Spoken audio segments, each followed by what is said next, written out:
Imagine this.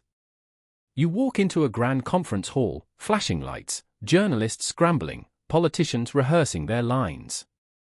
The banners read Labour for Britain, Conservatives for Change, Liberal Democrats for the Future. But beneath the noise, one name echoes louder than any party slogan. Nigel Farage.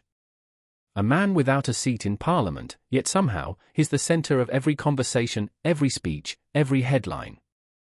How did the political elite, from the Tories to Labour and even the Lib Dems, allow one man to hijack Britain's most important political season? This is the story of how Britain's three major parties turned their own conference season into the Farage Show. If you're passionate about British politics and want to stay ahead of the headlines, make sure to hit that like button, subscribe to our channel Echo Britain, and drop your thoughts in the comments below. We read every single one, and the best comments often spark our next investigation. Now, let's uncover how this political drama unfolded. It began quietly, almost too quietly. Nigel Farage, the perpetual outsider, returned once again to the spotlight with Reform UK's own conference in Birmingham. There were no grand policy papers, no elite donors flaunting power. Just one man, a stage, and a sea of faces wearing shirts with his name, Farage. Not Reform. Not Britain First. Just him. As The Independent reported, Farage's strategy was brilliantly simple: transform the Reform Conference into a personal rally. A celebration of his persona, the anti-establishment champion, the man who says what others are too afraid to say. But what no one realized then was that every major political party would soon orbit around that same gravitational pull, whether they liked it or not. Days later, in Manchester, the Conservatives gathered for what was supposed to be a moment of unity. Prime Minister Keir Starmer, the Conservatives were facing their own identity crisis. Rishi Sunak's government was struggling to define what conservatism even meant anymore.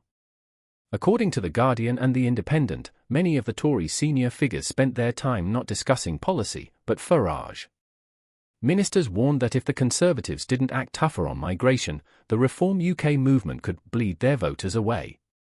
Even Suella Braverman, before her resignation, had been accused of flirting with Reform voters, warning the party must dare to say what the public is thinking. Sound familiar? It's exactly Farage's old playbook: direct, provocative, and dangerously effective. At the Conservative conference, the very policies that once defined Farage's populism began to creep into Tory speeches: tougher rhetoric on immigration, whispers about leaving the European Court of Human Rights, and the return of nationalist slogans. It was as if the Tories were asking themselves, what would Farage do? Then came the Labour conference, a moment of triumph for Sir Keir Starmer. Or at least, it was supposed to be. Standing before a roaring crowd, Starmer declared that Britain faced a choice between decency or division. The line, reported by The Guardian, was aimed straight at Nigel Farage, and everyone knew it. Labour insiders leaked that the entire communication strategy that week was designed to counter the Farage effect. Starmer's team warned that Reform UK could fracture the traditional working-class vote, especially in northern towns once considered Labour's heartlands. In private, Labour strategists admitted that Farage had occupied more airtime than any sitting MP, calling him a dangerous disruptor. But in going after him so publicly, they only amplified his presence. Every soundbite, every insult, every warning made him stronger. At one point, The Guardian reported that even Labour MPs began using the phrase snake oil salesman to describe Farage, a phrase that spread like wildfire across British media. But the truth? It only gave him more oxygen. Meanwhile, at the Lib Dem conference, leader Ed Davey delivered a passionate plea to his delegates. Don't let Nigel Farage turn the UK into Trump's America. Financial Times. It was meant as a warning, but it came across as confirmation. Even the Liberal Democrats, who rarely share a platform with the populist right, were now framing their speeches around him. The irony was impossible to ignore. Three different parties. Three different ideologies. Yet one shared obsession. Farage didn't need to attend every conference. He didn't need to win a single seat.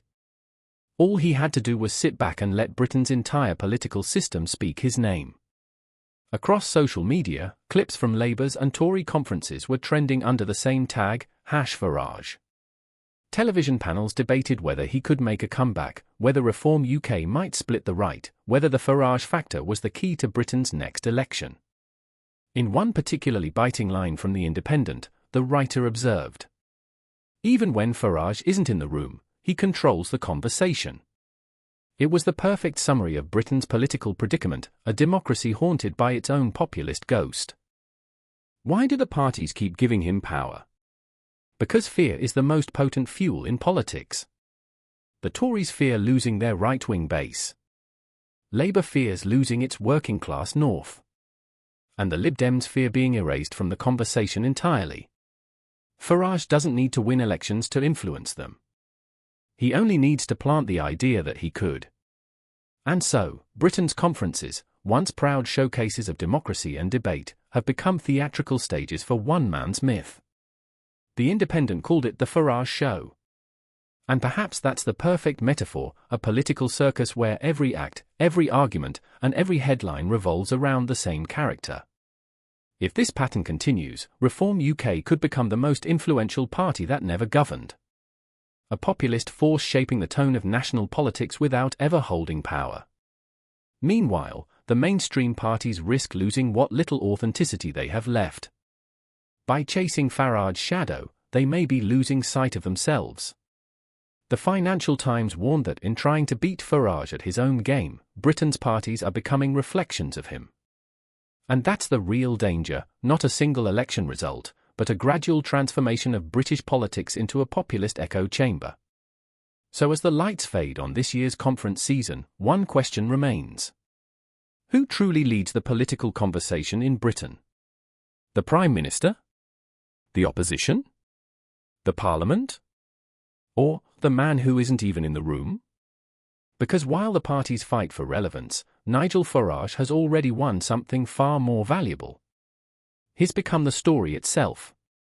What do you think? Has Farage manipulated the system, or have Britain's leaders handed him the spotlight willingly? Let us know your thoughts in the comments below, and don't forget to subscribe to Echo Britain for more deep dive political stories just like this one.